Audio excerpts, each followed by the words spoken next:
Good evening, Hub Nation. Welcome to our special webinar, 5 Things You Need to Do to Sign a National Letter of Intent. It's that time of the year again.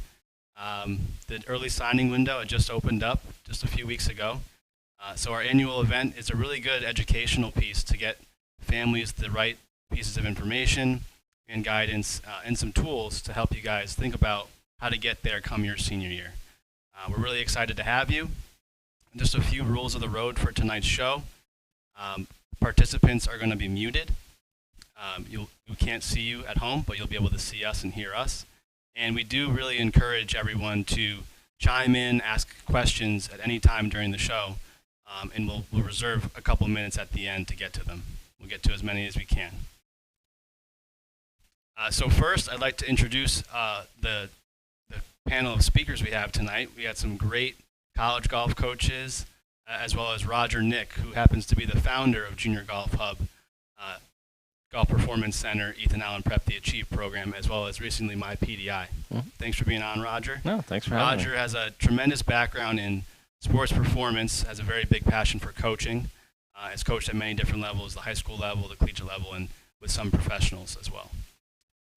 We also have Danny Randolph, who is the current volunteer assistant coach at Florida Atlantic University. He also has many years, 10 plus years experience coaching at many realms in the college golf landscape, Ncaa, Division II, as well as Division I.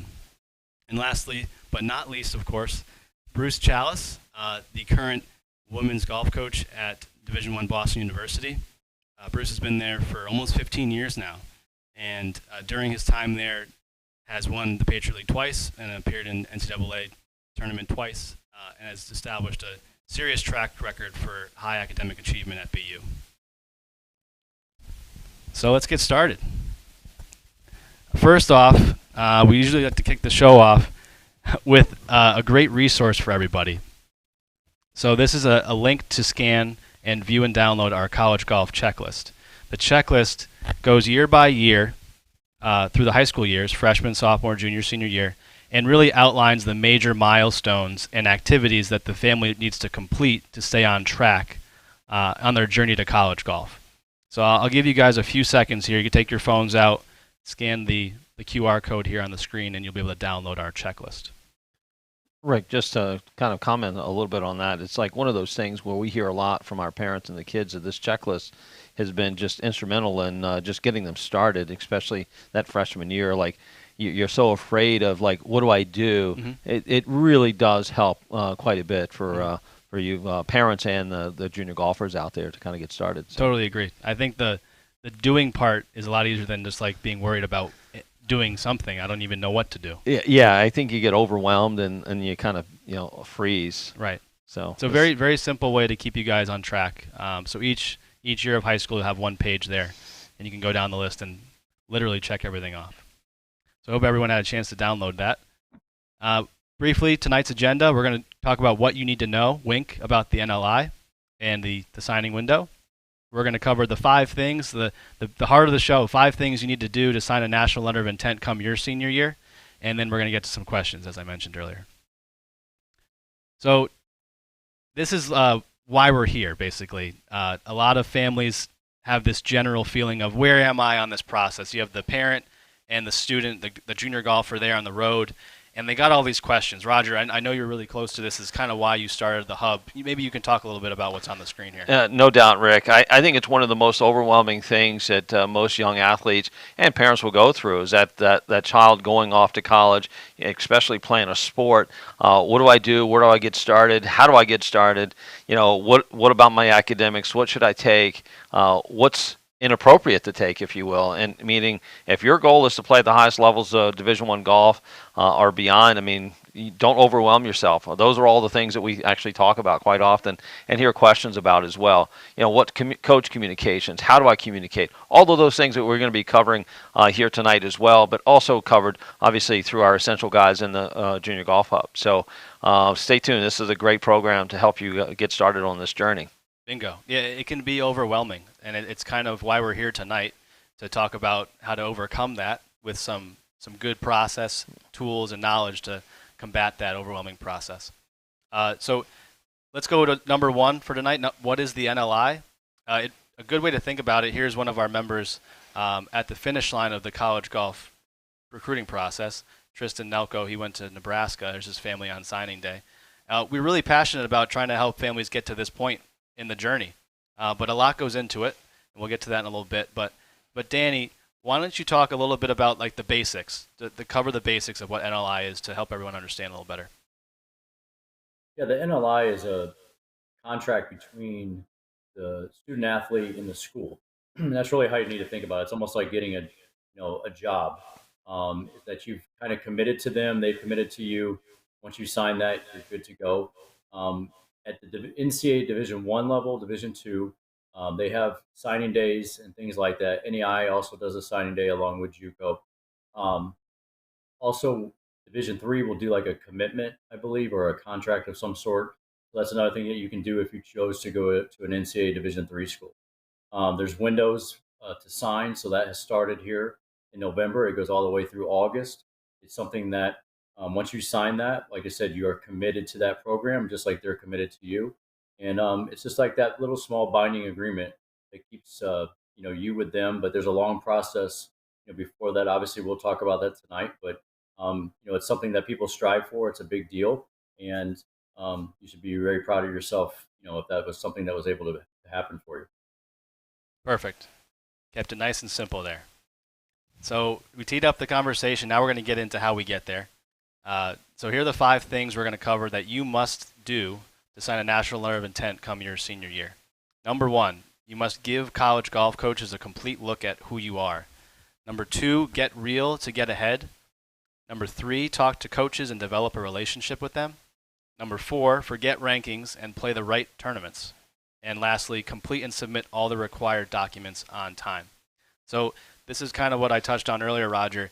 The show tonight is kind of like a microcosm of what we do on the Hub. We try to provide knowledge of a process and steps to get to where they want to be, and then tools to execute on that knowledge and process. So a lot of what we touch on is really close to what we do on the Hub.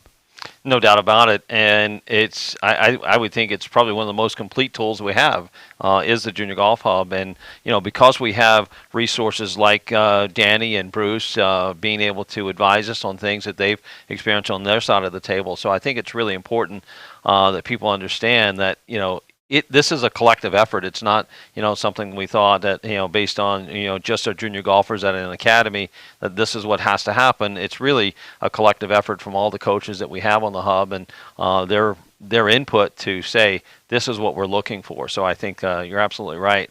But I want to go back to, we talk a lot about golf, right? And playing golf in bad weather. And, one of the lines that always comes up, it's like, it's never too cold. It's just you're unprepared, right? And I think what we're really trying to say here is that, are you prepared for this journey? And I think if you take this knowledge that's going to be, laid on you tonight, I think it's going to be really helpful for you to relax a little bit and go ahead and play the game. And I think that's really important. Very well said. Good way to get started into the list here. So number 1, give college coaches a complete look at who you are. So on the screen right now we have Oakley G. He is a most recent signer. He just signed with the University of Kentucky as a member of the class of 2022. Congrats, Oakley. Yeah, well done. Very proud to have you in the Junior Golf Hub community and help you on your way to Kentucky. We only wish you the best there. So we're going to bounce into Oakley's profile just quickly here to show you one of the tools that will help you give coaches a complete look at who you are. It's exactly what we designed the Junior Golf Hub profile to do. So here you got Oakley's profile. It's got the vital information at the top. Gives coaches a quick 5-second look at who's in front of them, where are they located, their high school, their age, height, weight, GPA, grad year, scoring average, low score. Okay, I want to read more about Oakley, so we give Oakley an opportunity to describe himself a little more, give him some cool facts about what he does aside from golf, what his goals are in golf, a complete look at a verified scoring history going back years to give coaches a really good look at how he's progressed through junior golf, maybe to see how they can project how he's going to progress at their program. Contact information, vital for coaches. Academic information, very big. Photos, swing videos, rankings, and other contact information for maybe some coach references, as well as some key golf stats. And all this evolves with each student and junior golfer over time. The profile is very flexible to stay with them through their journey. Right. One of the things I want to highlight there, Rick, is I notice you have on there the Hub Cup and that scoring average, and so is that just from the scores that are posted or verified through the Hub, or is that all their scores that we get from tournaments? Yeah, the Hub Cup is our basically our annual scholarship race to identify the most talented or the ones who perform the best in a certain year, and it's verified scores that we get from all the tournament sources out there. And they drop into your profile, which help you kind of submit accurate scores to coaches, but also get you involved in the scholarship race and see how you stack up with other members of the Hub. Yeah, and one of the reasons we created that was to have basically a raw score average, right? I mean, we know that the rankings are very important, and we know that a lot of people are looking at rankings, but I think there's one of those things that you want to make sure that just you're playing enough golf and playing enough competitive golf to get a raw score and a scoring average, and that progression of that scoring average versus maybe there's some idea out there that there's gaming the system of the ranking. So they're, let's pull out of this tournament, pull out of that tournament so it doesn't show up in their score.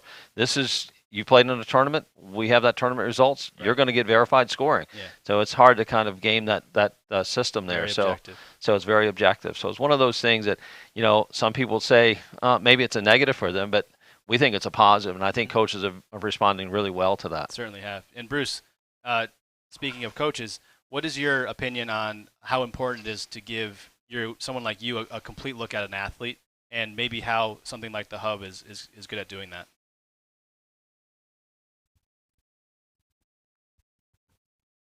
Bruce, I think you're on mute.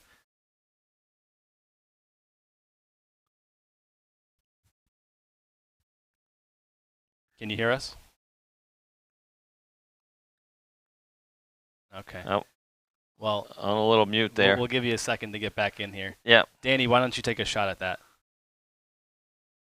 Yeah, I think it just shows, like you said, going through all that. One thing that stood out to me is, Oakley had a 68 and an 82 in there in his scoring. He had another time where he had a 67 and maybe a 75 or something. That's why you play golf. There's really good days, there's poor days.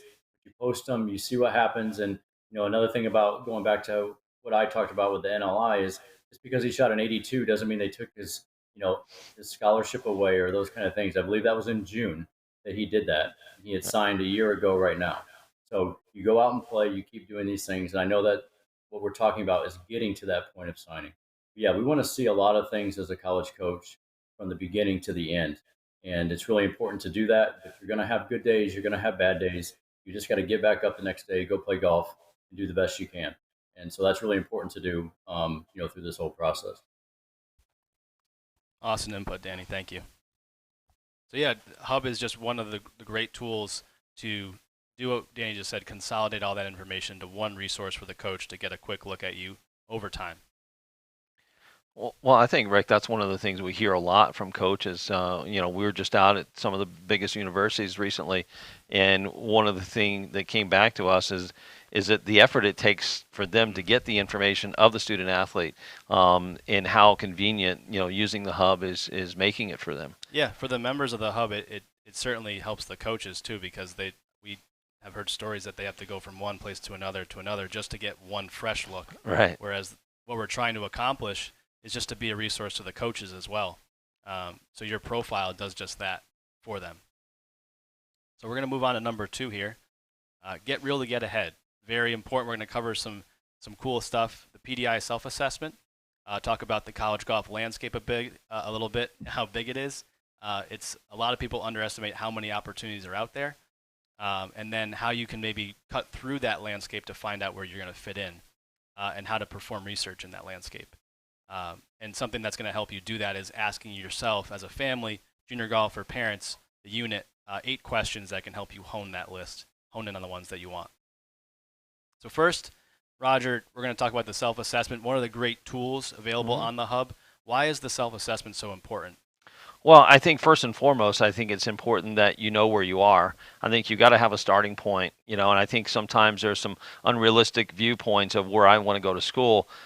we've seen quite a bit, those lists of schools, and you see, these top 10 schools out there, but yet your skills aren't where it needs to be. So I think it really gives you a good reflection of where you are currently, and then that kind of leads you to, okay, what do I do about it? And that's why we created the player development index and the assessments. As you know, we've been traveling recently, and we've gone to some of the best universities out there, University of Texas and Stanford and New Mexico and UConn, and schools that are reflective of what the landscape is of these young players. And we're hearing that resounding kind of input from the coaches, going, "Wow, this is great. I can now start to look at where player and how their skills are developing over time." I think it's really important that you out there in the audience know that. And I think, yes, scores are great, but it's also, what is my goal? Is college golf your end game, or is this just part of the road, if you will? So knowing where your skills are is so important, whether it's your golf skills, mental skills, your ability to manage and have self-awareness. So you got to have all of those things and all those tools when you go to that next level. And I think we've talked about it quite a bit, Rick, where you're a Division I college player. You've gone through this process, and there's things that you go, man, I wish I'd have known that then, and how that may have changed your journey as a college collegiate player. Although state champion and great player right now, but would that have happened more in college? Yeah. Would you have had that chance to win a national championship? Those kind of things. So, but the PDI self-assessments, I think, is a critical step for most of you players out there that want to know just where you are, and then trying to find, well, you'll see a schedule of our coach guided assessments and different avenues and different places that we're going to be to allow you to participate in a coach guided assessment, so those college coaches can see where you are and see where those players, where your skills are. Excellent. Thanks for explaining, Roger. And yeah, Yeah. to summarize, I always think of the phrase like, you can't possibly know where you're going unless you know where you are right now. Yeah. I think it's often overlooked, an objective look at where I am now, what I want, what my desires are with the game, my goals. It's really important to get through that part. Yeah, no doubt. And that goes back to the again, reflecting on some of the players that we've assessed already at that level, and them coming back and saying, wow, I wish I'd have known this before, because there are some things that there's certainly strengths in their game, which is why they're at some of these top universities, but there are a lot of shortcomings as well that maybe they could be better Right. at this point. So Certainly. take a look at that, go through the self-assessment. I think it would really help you a lot. Yeah, the self-assessment kicks off everyone's experience on the hub as a new member. Yeah. It's one of those early tools that get you right in there, acclimated. We get to understand more about you, and you get to understand more about where you want to go to. Absolutely. Number 2, get real to get ahead. We're going to talk about how big the college golf landscape is.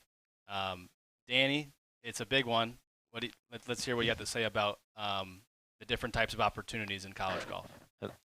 Hang on one second, Danny. Has Bruce come back? Bruce, can we hear you yet? No, still no sound. All right.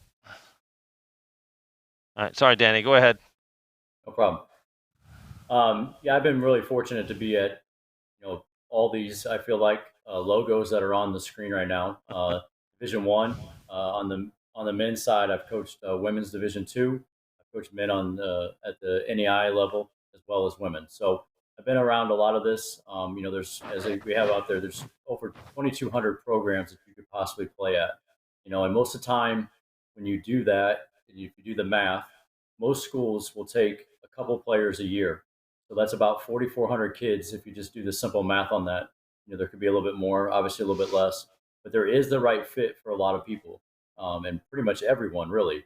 If you're willing to do your research, see what's out there, see some programs that you'd like to be a part of, and it can be a great experience. College golf is probably one of the greatest things I've ever done in life, in the sense of the people I've met, the people I've been around, and obviously I continue to coach and do those kind of things because I love it, that much. But there's a lot of opportunities out there. You just need to make sure that you really do your research. We have opportunities for that we'll talk about, and know that the fit, is what you want to look for. So it might be a place weather-wise that you like to go to. Maybe it's a matter of a place that has the major you want. Maybe it's the major you want, but maybe not necessarily in exactly the place you want to live weather-wise. Well, that might be more important to you. Just make sure you have your priorities in order. Make sure you know exactly what you want. Maybe have like a top three things that you're looking for. And if you do that, I think you're going to find that good place. Playing the right tournaments and all that stuff will kind of slot you in. Over time, it will slot you where you're probably supposed to be.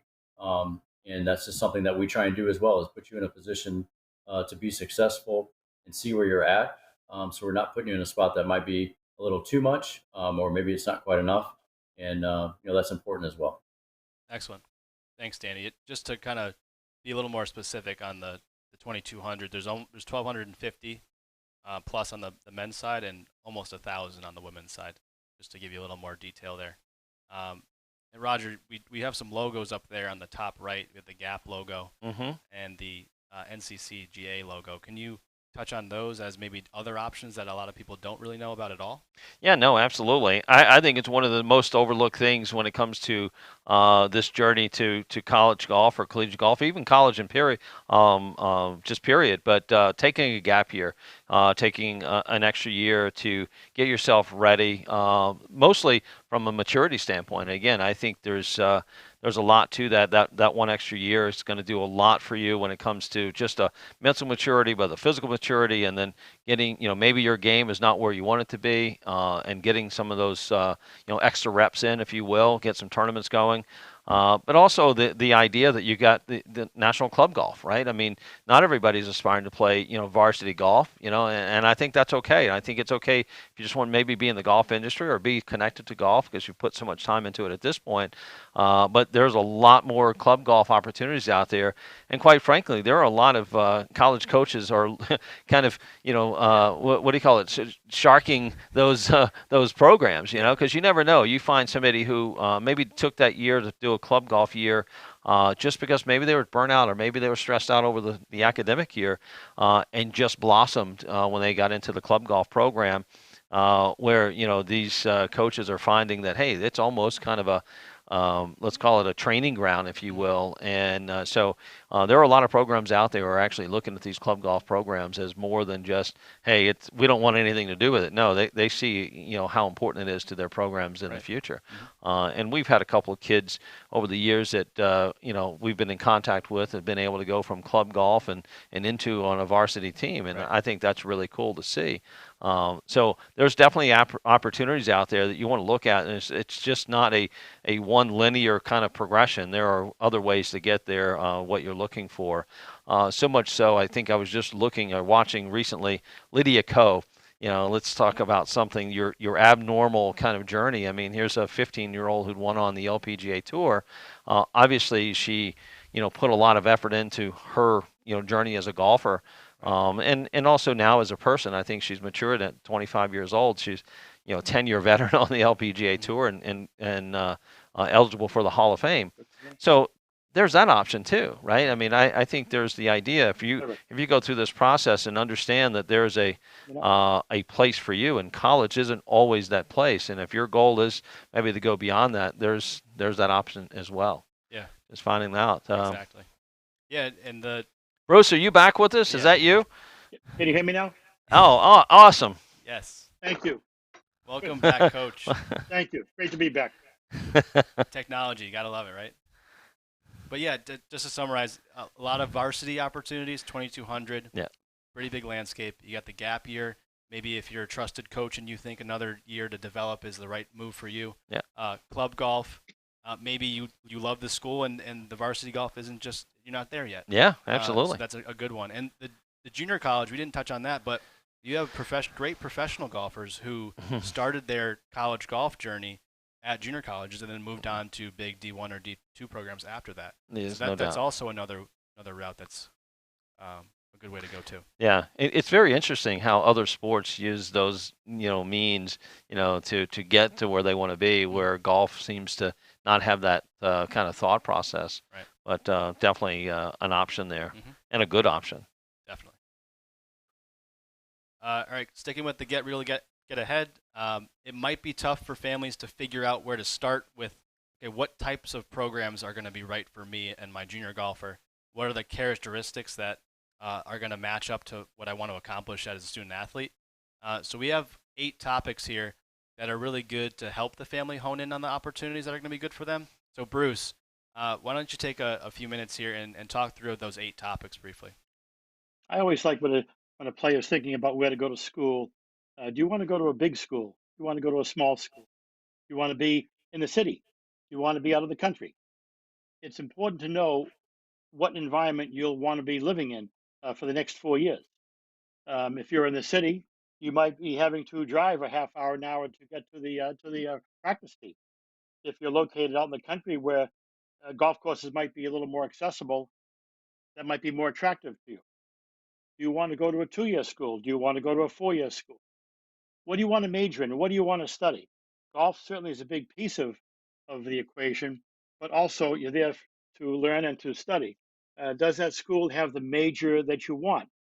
Does it look like the course load will be interesting for the 4 years? So there's a lot of factors around the golf. Your environment, your living environment, is very important. Do you mind traveling far away from home? Do you want to be near home? Do you want to be an hour or two from home? Do you want to be in the Northeast? Do you want to be in South, in the Florida, in the Midwest? All factors on where to live, and a lot of it boils down to what will be your happiness. Where are you living? Your golf program, your school, your studies, your friends, culture, the environment. All those will contribute to your happiness over the 4 years, which is very important. Good questions to ask yourself. It's almost like a college golf self-assessment. Like where am I Yeah. going to kind of fit in and be comfortable? And like you said, it's important to talk through them because it is 4 years or maybe more of your life. So yeah, you touched on a lot of great things there, Bruce. The golf program details, coach personality, the footprint of the facilities that the golf program might have access to, where it's located. I know Dennis has a funny story. One of the coaches at Golf Performance Center, he thought he was going to Oklahoma, which was going to be warm in the winter, and it was just as cold as the Northeast. So Yeah. stepping foot on campus is actually another step later in the checklist, so to speak. That if you can travel, play golf tournaments near the schools you've identified, stepping foot on campus is only going to confirm the answers you thought you had to these 8 questions. So another very important part of the process. Yeah, one question I'd like to ask Bruce or Danny, and you guys, either one can take this, but I think it's really important that the audience know too that when you're looking at these locations or looking at places or schools, it's knowing the golf program landscape, meaning that hey, you're being recruited in, or maybe you're just looking at these locations, but your chances of playing. How do you handle that with a young player and a parent coming in, and you want to let them know that hey. Yeah, I may have a spot, but boy, it's competitive, and we do qualifying every week, and I think that's something sometimes get overlooked. Roger, that's a good point. A good question there. A lot of this, the player can do themselves. I mean, the player really has charge of a lot of the decisions that have to be made. The questions you need to be real. What do you shoot? What are you really shooting? Mm. What is your scoring average? And go to the website. Look at the golf team. What are they shooting? What are they shooting as a team? What are the individual players shooting? Typically, most coaches are looking for players to fill the 1, 2, maybe 1, 2, 3 spots, not so much the 5, 6, 7 spots. You need to be real with your average. If you are an 80 shooter and the school you're looking at they average 72 or 73, well, how's that going to work? That might not work. You have to be real as to where you are today, um, and how you will fit into that program. Let's say you do fit into the program. Let's say you're a 73, 74 shooter, and it looks like the average scores are 73, 74. Do they have qualifying all the time? Are there exemptions? Schools that have a lot of qualifiers, that's really another tournament cycle that adds another layer of preparation. Got to be prepared for the qualifiers. A lot of anxiety in 1 day, 2 day qualifiers. And are you going to be in and out? Are you going to be a contributor? Are you going to be in the lineup a lot? Those are factors to consider. Good question, Raj. Good answer. Yeah. Yep. Thank you. That's really good. We'll move on. Still on number 2. And Bruce, you touched on this a little bit, but Danny, so now I have my answers to the questions, and I have an idea of how many opportunities are out there. How do I put those two together and then get my list started? Yeah, on our site, we have a really good spot underneath the colleges area, and it can help you perform, like that college research that you want to do.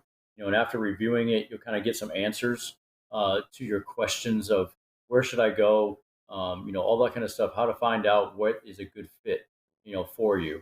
And then with that being said, we set up, understand the skills to the challenge ratio, targeting schools where you are. So like what your skills are compared to what the skills are of the players that are there. And you'll be able to put in your average and have an idea of where you fit in with all that kind of stuff. We have it set up where we look at their first player and their fifth player. So we have an idea of what their best player is doing, and then essentially their fifth player would be someone who travels but may be in and out of the lineup. Also, remember too, when you do all this, as coaches are looking to improve. So if they see something that, or excuse me, if you see something that their fifth player averages 75, then they're definitely trying to get a little bit better than 75. So yes, you may be able to play there, but you want to understand that it'd be better if you're averaging 73 and a half or something like that, to help yourself in that process to play.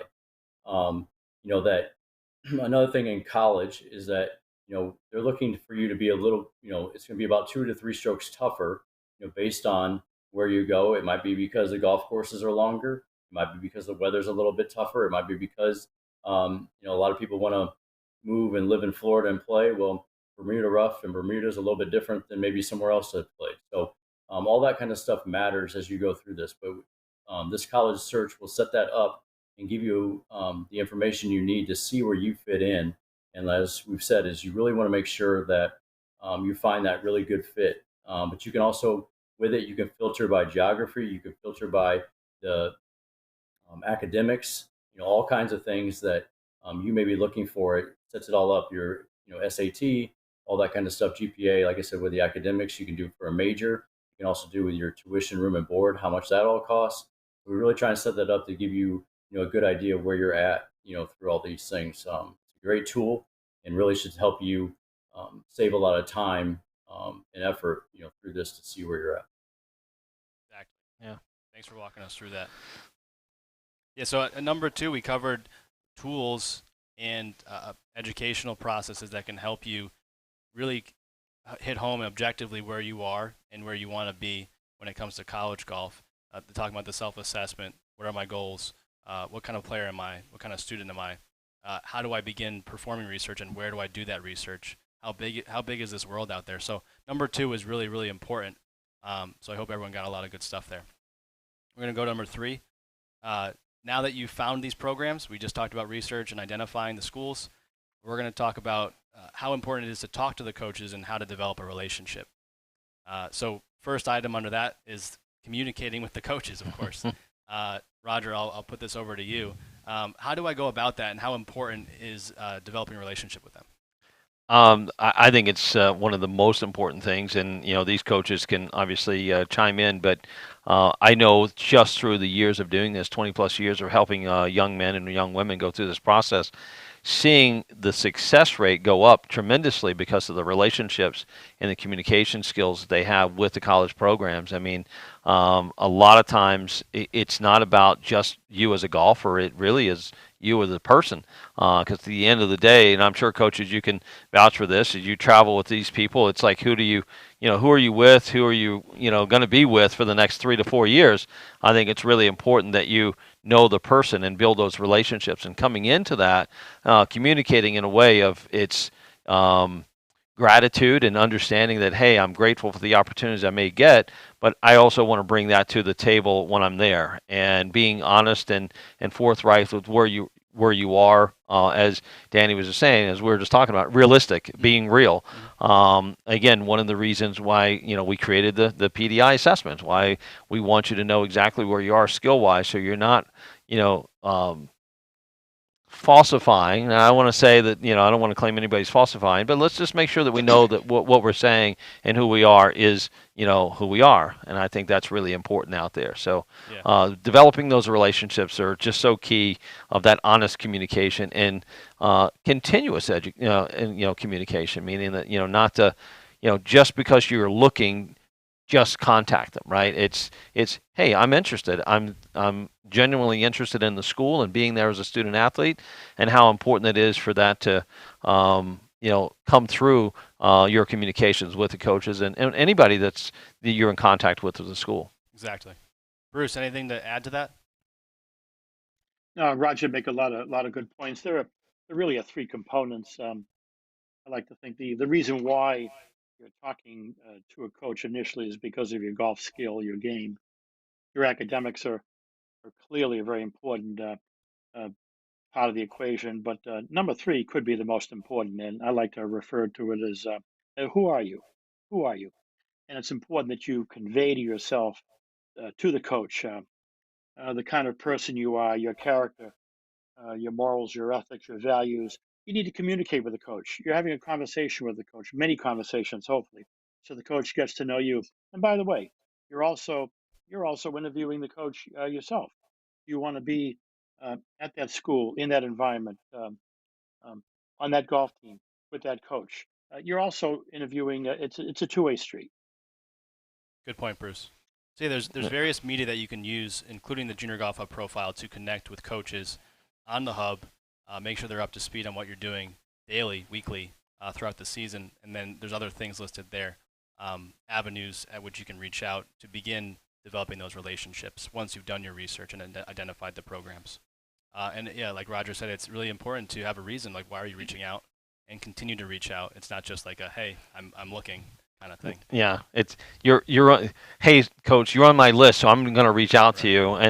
And by the way, if you're communicating to the coaches, make sure it's genuinely, to each coach individually. Funny story, a few years ago, I mean, I ran into a group of coaches at a tournament, and just so happened that they all had just received an email recently from a potential prospect, and every single one got the exact same letter, Yeah. and how they all commented on this is why it's so difficult for even coaches, and it wasn't the player wasn't a bad player, it just be an individual. Right. Have self-thought, have self-motivation, and I think that goes a long ways. And I think Bruce, Dana, you guys would probably have something to say about this. But I mean, when you know it's genuine from the player, it's so different than hey, it's a check. I'm checking the box here, and I'm just sending out a massive email to all these schools that I think I want to go to.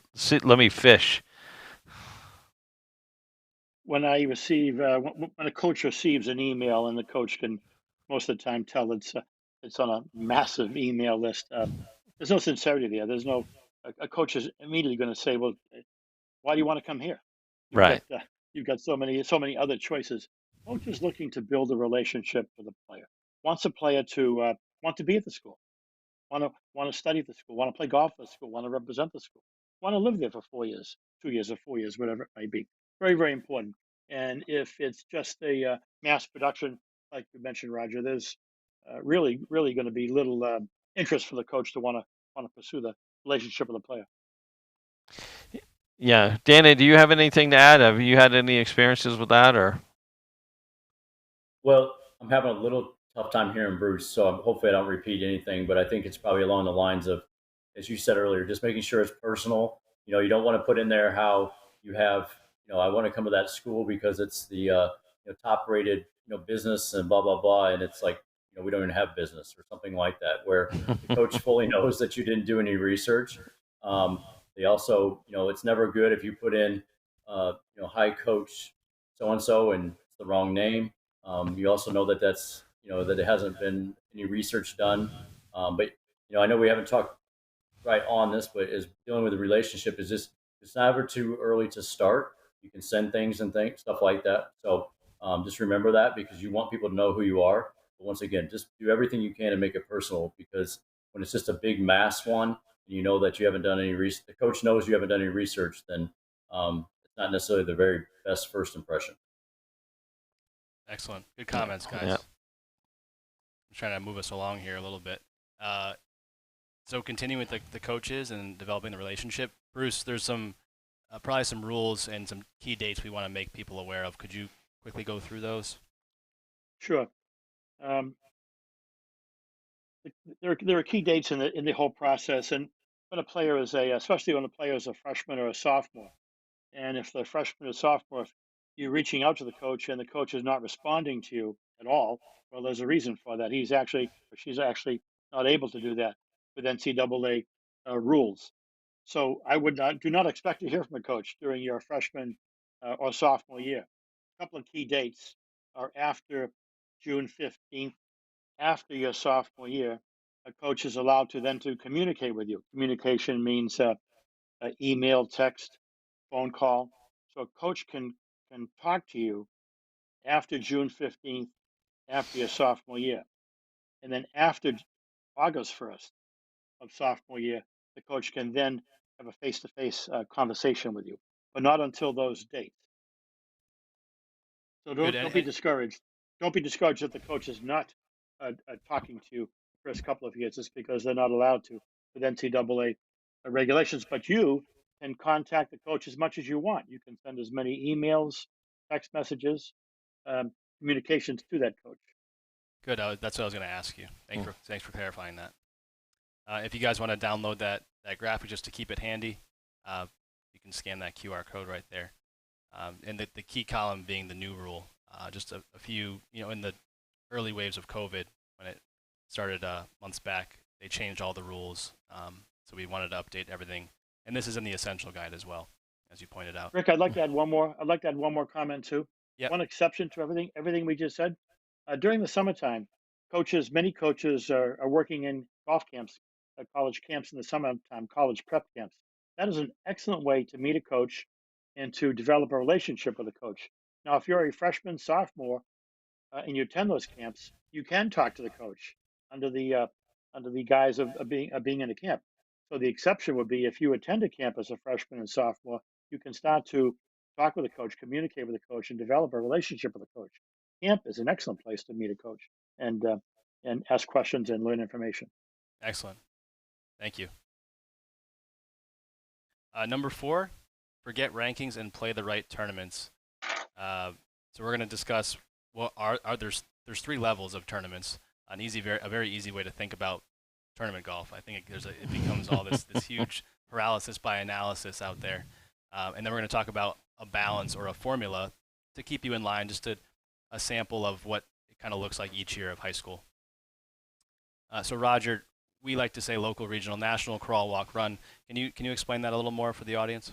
Yeah, absolutely. I think the crawl aspect of this is start small. Start in your backyard. Start locally. Play in the local PGA events. Play in the local, chapter sections, U.S. Kids events, things like that. That you don't have to spend a lot of money to go travel. Hone the game, hone the skills. Continue to work until you can play at those next level events. Whether that's regional events. 36 holes. Start off 18 holes, maybe 36 holes. I always say, the caveat there is every year challenge yourself, right? You want to put a challenge on your calendar that says it's the next step for me, right? I think that is really important. But, local 18-hole events, dominate. I think, back to, number 2 of this whole thing is be real. Let's get the scores. If you get the scores and you go out and play golf and you play golf well, most things take care of themselves. And I think that's one of the things we tend to overlook in this whole process. Play local, win local, win regionally, play in those 36-hole events, start spending a little bit more time, a little bit more energy, traveling a little bit outside your backyard.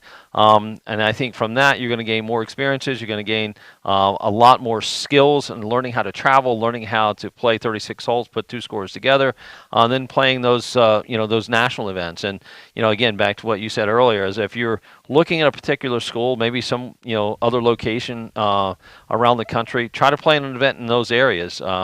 Hopefully at that point in time, maybe junior, senior year, you're getting, invitationals, you're getting some invites to play. But again, challenging yourself to that next level competition is really important. And again, it's only 1% of the players are going to get recruited. I think we have to really, be honest with you in the audience that it's a small percentage of players that are going to get recruited. That doesn't mean there's not opportunities. As Danny said earlier, there are plenty of opportunities as long as you make sure that you're doing your fair share to create those opportunities. Play golf, play well, keep working at, developing those skills, and I'll just go back and say, the tournament scores are one thing. Developing the skills and understanding where those skills are with the player development, index is one thing that I think we're really starting to see the college coaches, embrace, because you're going to continue that development into college, knowing that they're going to have a player who's already starting to launch from a golf, scoring standpoint, but are developing the skills or continuing to develop those skills. So crawl, walk, run, play local, dominate local, start to dominate regional. And again, one of the things that we know, and Bruce and Danny, I welcome your input on this, but most people are going to go to school within 50-mile radius of where they live. I mean, I think Right. that's the statistics that are out there. I think that's one of the things that we tend to see. We're in the Northeast, and we definitely see the background of a lot of our players are going to try to stay in the Northeast. They all want to go south, but I think they realize very quickly if they haven't honed the skills and gotten their scores down, that it's tougher to go down south, but tend to stay in that 50-mile radius of home. So dominate local, dominate regional, and learn how to play national, international events. Awesome. That was great. And if you're looking for a tool to help you find these opportunities, the hub has a tournament finder and a calendar function. And we defined each event that's in there as local, regional, or national to help you kind of figure out which type of opportunity it is. And there's thousands of events in the finder each year. So it's a really big centralized resource for helping you find the events and then organize them in a calendar.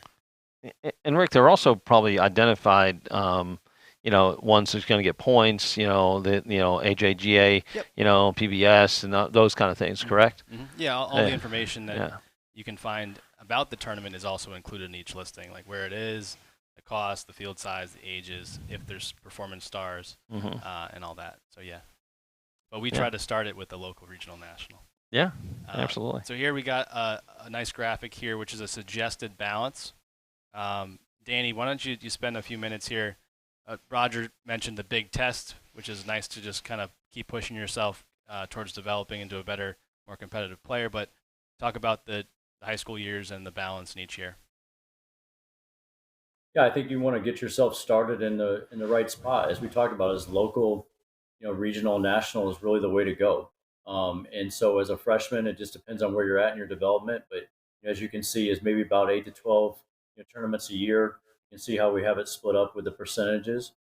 Sophomore, it goes up a little bit more, and then junior and senior, especially your late sophomore year, junior year is a big deal.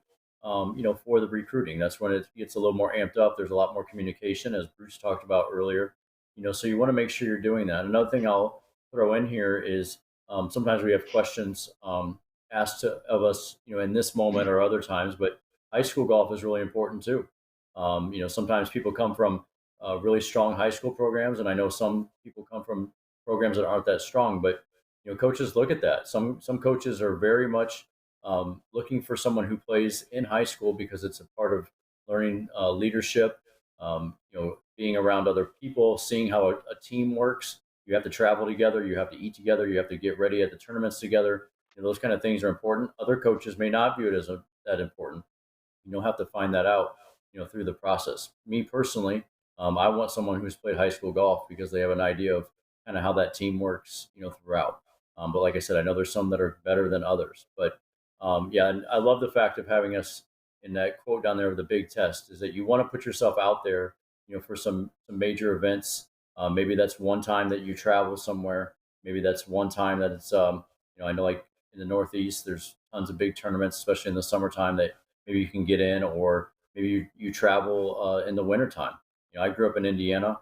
I didn't have the opportunity to travel. I was playing high school basketball and things like that. But you can travel one time to maybe Texas, California, Arizona, Florida, something like that is like a big test that can also help you with visiting campuses and things along those lines as well. But I think if you can kind of keep this in mind, these percentages, this number of tournaments, I think it's really good. Another thing too, if you need to break it down, is looking at how much you can play. Obviously, I currently live in Florida where you can play all the time. Other places you can is maybe just a couple times a month, where you're playing a 2-day tournament that can really get you ready. It gives you time to prepare, you go play. It gives you time to prepare, you go play. And I think coaches see that as well, as they want someone who's has some balance in their life, and they're not just playing 87 tournaments a year for 4 straight years before they get them, because then they feel there's a very good chance that they've been pretty burnt out with that. Right. Danny, I think that's a good point, and I do want to, point out the fact that, we have it basically starting in the freshman year in high school, but the reality of this is that you're playing a lot of golf prior to this. I mean, with U.S. Kids and other, junior league events and things like that. To your point, high school golf, it's more than just these events that we're highlighting here. These number of tournaments, it's all we're really trying to say. When we break it down like this, that you're putting tournaments on your calendar that you're preparing for, which I think is something quite a bit different than just going to play every week mindlessly. And to your point, Danny, I think one of the things we've heard quite a bit is how they get to that 18 or that senior year, and they've played in 30, 40, 50 events that year, and how burnout they are going to the next level. And really kind of what that means to an end process, meaning that all they're trying to do is get the college scholarship. They get there, and they just kind of at that point kind of just say, you know what, I achieved my goal. That's it. I'm done with golf. It's trying to avoid that, correct? Yeah, for sure. Because once you get to college, it's a minimum of 20 hours a week, let alone all the travel, flights, practice rounds, all the things that go with it. It becomes something that is very, very challenging. And when people go from high school to college, and you talk to somebody after they've been there for a semester, a year, 2 years, you're going to find out that it's a lot different than what they thought. Let alone the fact that you still have to go to class, study. I know that sounds crazy, but you have to do that too. So it's a lot, and you don't want to come in as Roger just said. You do not want to come in like, okay, I achieved it and I'm done. Really, that I got to this point, because then it just becomes something that's very tough. You can maybe even use the word miserable, for some people, and that's not where you want to get to. You want to have some balance, and like Roger said, is these are really good tournaments that you're trying to prepare for. And you may throw in those other ones, like I said, high school and stuff, but that's what you want to do. You want to have that balance. You're ready to go on day one of your college experience, as opposed to, I've done all this and now I'm essentially burnt out. Right. A lot of good stuff there. Yeah. All right. Lastly, kind of the tedious or the prerequisite stuff, the complete and submit all required documents on time. Bruce, this kind of goes through the major milestones from like a registering for things, submitting paperwork. Can you go through some of the bigger ones here?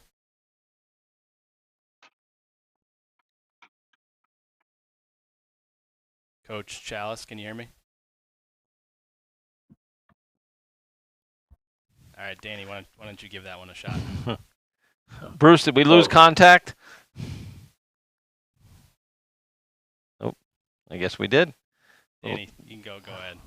Yeah, no problem. Yeah, there's always these key points, that you want to do. And on the right hand side, you can see a target at the beginning of your freshman year. I think this is really key that people do a little too late. Is make sure that you register for the eligibility centers of the Ncaa, for and Ncaa. That's just like it says on there. There's a very small fee, but you want to do that. And then obviously you have your SAT, your ACT, your TOEFLs, those kind of things. Depending on, obviously TOEFL is more for international students, but also too is something to remember. With COVID, things change with SAT and ACTs. I know in schools, there's been a lot of schools that have said we don't need to, you don't need to take the SAT anymore, the ACT. But also is just checking with the NCAA to make sure that you're doing those things, because that's different than what each school wants you to do. So those are things to just kind of keep in mind as you go through all this kind of stuff. That rules have changed, things have changed, but you want to know all the details to that, and that's very simple through the eligibility center, at the beginning. But don't wait till your beginning of your senior year to do that, just because you never want to have any problems with, what classes have you taken, what haven't you taken, because you could go through everything and show up at a school and be ineligible because you didn't take, math 101, your freshman year or sophomore year, or something that, most of the time would be taken care of, and it just didn't get done. So make sure that, another thing is having that contact with those coaches. So obviously you're reaching out, you're doing things, but also too is trying to have an in-person situation. You can do unofficial visits. Those are still more than legal. So, take advantage of that opportunity. When you get into the scholarship part, you're going to have, financial aid that you need to look at. talking with admissions, what they're looking for. And once again, you can't just get into any school just because someone wants you to play golf for them. You need to have a good GPA. Anytime that you have a good GPA, that's going to help your scholarship, because pretty much everyone who does this is what they call stacking. So they're going to give you academic money and athletic money. So make sure that you have good GPA, good test scores. That stuff will always help, not only you but the coach. Another thing too is sometimes this is something that people forget about is FAFSA. And with that being said, even if let's say you're fortunate enough to get a full ride scholarship, you still have to fill out FAFSA. It's not one of those things where you don't have to do that. So when you hear that, make sure that you get that done, because you never know when you may need something along those lines. There's another thing about applying for outside scholarships. It's really important because once again, it helps you, especially if you're not someone who's getting a full ride. Not everybody gets a full ride. I know that's a term that's thrown out there, but there's a lot of people who get a lot paid for, but they don't get a full ride. Make sure you get those applications in on time. If you don't get your application in on time and you don't do what's needed, then all the things you're trying to do kind of goes to the wayside, and all the work you put in, doesn't happen. So I know I kind of went right down the checklist, but it's really important to do all that. And as you can see on the right, you have all those target dates, and I think that's one thing that's really important that we do is making sure that people know the dates. Because if you don't have the dates right, you can really kind of hurt yourself, through this process. Thanks, Danny. Danny, that's really good. I think that what you're really saying is the idea here is you're just chunking this information, or this enormous kind of task of this college process, and you're just chunking it into years, and again back to the checklist to make it easier. And I know we hear all the time, Rick, how the junior year is so important. Right. They're all important. It's just don't make one more meaningful than the other if you don't have to. Let's do the work when you can do the work, and I think we're laying it out pretty easily here at the hub. And you guys have, from the coaching perspective, is told us, hey, this is what needs to be done and when it needs to be done. Makes it pretty easy. So hopefully that's been pretty clear to you out there in the audience. Exactly. Yeah, we're trying to reduce the feeling of being overwhelmed. Yeah, I think that's a great way to do it. All right, so we're almost at the top of the hour here. We have a few quick, more, I guess, piece of advice here, parting shots. Number one is keep working, and I'll let everyone weigh in briefly, but it's more about not viewing college golf as a means to an end, viewing it past where do you see yourself in a career path 5 years after college, or as a golfer after college, setting goals for yourself at the next level, whether it's just as a student or as a student athlete. So making sure that perspective is maintained throughout this process, that long-term vision is really important. No doubt. Number two, the student athlete, all the junior golfers on the webinar right now, we're talking to you here. You are the one driving the bus. Those questions we were talking about, the characteristics of schools that you'd be looking at, you're interested in going to, you're the one answering those questions with your parents. Who's reaching out to the coaches? The junior golfer is reaching out to the coaches. They're really driving at every turn of this process. All of those tools we talked about, the educational resources, you guys are the ones who are taking those and using them. And I think it's really important there, and coaches, I'm sure you may agree with this, is that when a student athlete comes in with good questions, they're recruiting the school. It's not the other way around. It's really, when someone is organized and that, hey, what I'm looking for, and you go in and ask good questions, I think that puts the coach really at ease and going, wow, they know what they're doing. They know what they want. They probably planned this.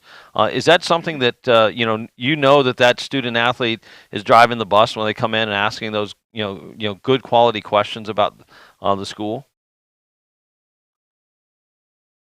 It changes everything. I think something too is if both players, let's just make a number up that people look at 77, right? Like it's like, okay, that's a good score, or we're not talking about somebody who's 71, 72, but that can be applied here as well. But if you're come in prepared, you're probably going to be offered that scholarship more than somebody else that's at the same level that you are. And think about when you're going to a school and you're being recruited or you're talking, most of the time they're looking at players that are all about the same average. Whether that's 71 or 72 or 77 or 78 or 82, 83, it doesn't matter. But who wants to stand? How do you differentiate yourself from other people in that? And as Roger said, is being prepared and like you said, recruiting the school and knowing those kind of things and asking really good questions, especially you, not your parents, that will could potentially change everything for you and change your life, going forward. Yeah, Great. I think another one is like I'll ask players what are they playing in the rest of the month or like next month, and they don't know because the parent is the one who's making the playing decisions about what courses they're playing or what tournaments they're playing in, and the student athlete doesn't know. It's like what happens if you got asked that question by a coach? You don't even know where you're playing your next tournament or your next two tournaments. So the decisions about the kinds of tournaments and how much travel is being done, that's like a family discussion that's initiated by the junior golfer. Yeah, we see that a lot where the coach may ask, and you see the Yeah. player immediately turn to mom or dad and go, where am I playing? Where are we going? Yeah. What are we doing? So yeah, we covered a lot, and I think we got some questions from the audience. We won't keep you too long. We'll get to a couple of the big ones. Will this presentation be available after the webinar? Yes, we will send it out to everyone who was on the webinar, or if those who did register and didn't make it tonight or only saw part of it, we'll be sending the recording out to everybody. Do coaches, and specifically you guys as an example, pay attention to the junior golf scoreboard rankings and score to par? Is that a big thing you guys pay attention to when looking at student athletes?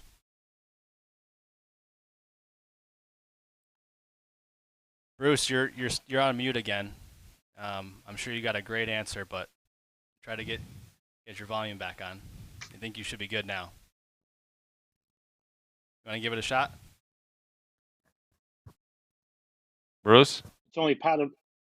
There Can you you go. hear me You're okay good. now? Yep. Yep. It's only part of the equation. Scores and differentials. It's important, yes, but it's only part of the equation. Coaches look for consistency over a long period of time. Interesting. Many coaches actually care not so much how well a player plays, but when a player is not playing well, what's the player going to shoot? If there's a player's a low mid 70 player, and when he's not playing well, if he's shooting in the high 80s, that's one story. If that mid 70 player is shooting high 70s, where the scores are very close between a good day and a bad day, that's much more attractive for sure. Many coaches are interested in how a player plays over a long period of time, especially when they're not playing that well. Mm-hmm. And coming back from that, like Danny, you pointed out about Oakley, not being afraid to come back that next day or even later that same day with a better round, 82, 68.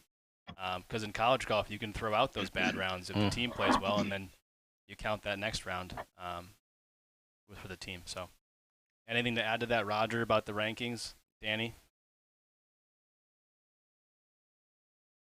Well, I think feel like it has. Go ahead, Roger. No, go ahead, Danny. Go ahead. I just feel like it's, there's way too much emphasis on it. Yes, it's something, as Bruce said, it's just part of the equation, but there's a lot more to it. You want to see someone who's tough. You want to see someone who responds. Those kind of things. And so rankings, they're there. It's part of this. I'm very aware of that. But at the same time, if I'm out watching someone and they're chucking clubs, or they don't treat rules officials well, or their parents well, that kind of stuff, that's a bigger deal to me than if you shoot 67 or 68, or your ranking is you know um, you know 22 or whatever it might be. So yeah, I think there's a lot more to it, that is there. Like I said, I'm not unaware of it, but you're going to find people who can play golf at the level you need, and then you need to look at all these other things and how, like I said, how they act, especially when things go tough. Everybody acts well when things are going well. Good point. Yeah, that's great. A good point that you're making. Danny, that's a good point that you're making. Watching a player when the coaches are out recruiting and watching players play. When a player is not playing well, what is the player doing? Is he throwing clubs? Is he kicking things? Has he given up? Is she given up? Or is the player trying their best, hanging in there? That's very important. So the way they conduct themselves, the way they present themselves during competition when it's not going the way, is very important from a coach's perspective. Showing grit. Yeah, showing grit, absolutely. And to that point, I think the one of the toughest things when you are, and if you're relying on, the rankings, if you will, is not, not pulling out of events. I think that's one of the things we see way too often of gaming the ranking system, where you have a bad day, as both of you guys just alluded to, coming back and bouncing back and putting up a good score and not acting out. But it's also playing through this, right? And not gaming the system and not playing in different tournaments because you know that maybe the field is not as strong, so your rankings go down. Even if you play well, your rankings go down. You have to eliminate some of that distraction because ultimately all you're trying to do is play your best golf. You're playing against a golf course. You're not playing against competition. I think ultimately, talent and skills come to the top, and coaches are going to be looking for that. They're not looking at who's skipping out on, a tournament. They may drop their rankings. They're looking for players who's going to want to play golf.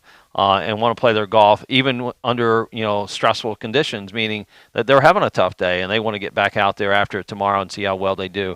So one word of advice: don't skip out on tournaments because maybe they don't have the higher rankings or maybe the strongest field. Play what you can play in. Play the best tournaments you can play, or play the best golf you can play in whatever golf course you're playing on, and then put every score in.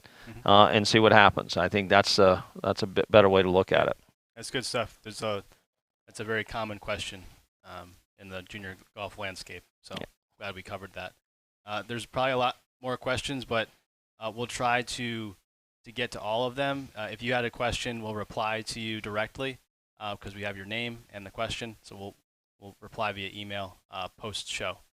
I'm going to go here. We have our social media. If you'd like to follow us on Facebook, Twitter, and Instagram, please do so. And just so everyone knows, I'd like to thank Roger, the coaches, Danny, and Bruce for being on, as well as all of the Junior Golf Hub members and their families who are on tonight. We really look forward to continuing to support you and your goals relative to golf, college golf. If you're not a member, you can become. We'd love to have you as part of the community. Become a Junior Golf Hub member tonight, tomorrow. And just some things that you'll get in addition to some things we talked about today. You get your top 10 college matches. You'll get a copy of the 2021 Signer Report, where we examined all the people that moved on from high school golf to college golf, what their stats were, what their journey looked like, to really inform you about what that looks like, as well as the coach-guided PDI assessment in 2022, something we referred to earlier with the self-assessment and getting that objective look at where you are. Really, really important start to get you on the right path to college golf, and much more. The tournament finder, the research tools, and the essential guide, all of which we referred to tonight. So we'd love to have you as part of the community, and thank you all for joining us tonight. Have a great holiday, great Thanksgiving, and we'll see you later this year. All right. Thanks, Rick. Thanks for hosting. Thanks, guys. Have a great Thanksgiving, and thank everyone out there for joining us.